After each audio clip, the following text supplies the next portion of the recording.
So the iPod Touch. Most people knew it as the iPhone without the phone. But honestly, is that really what this idea was for?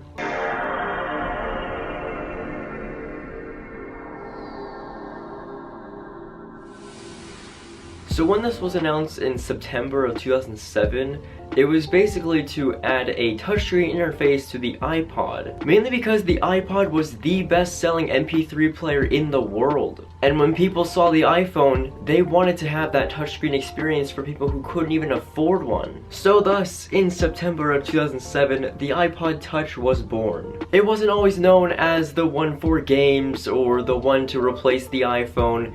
It was just to add the touchscreen experience to an iPod device. The first two iPod Touch models didn't even have a speaker on it. It had volume buttons, but no speaker. So when the first iPhone was even announced, it was really limited in what you can do. They didn't want you to download any web apps, so you were stuck with the basic apps that they give you on the home screen. And if you think that was limited, this was almost nothing. They didn't even have a camera on this until the 4th generation. When making the iPod Touch, they wanted you to know that it was an iPod. Taking the same aluminum back and slapping it on the back of the iPod Touch, having buttons or switches in the same place, not having a built-in speaker so you would have to plug in headphones. It was clear that this was just trying to be a touchscreen iPod and nothing else. Even the App Store didn't even exist yet, so this couldn't even be used for games. Something that was weird about the iPod Touch was that you had to pay for the software updates. If you had an iPhone, the updates were completely free. But for an iPod Touch, they cost, what, $2 per update?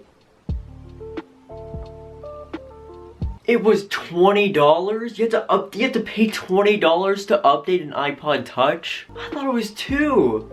But 20? I'm pretty sure iPod Touch software updates were paid until iOS 4, which would absolutely suck, which means you have to pay $20 per each update. I didn't research it far enough, but apparently the software updates decreased in price each year. 2008 it was $20, 2009 it was like $10, and then $5. Well, I hope you guys enjoyed this video. If you did, maybe give it a like, maybe even subscribe if you're new, and I will see you guys in the next one.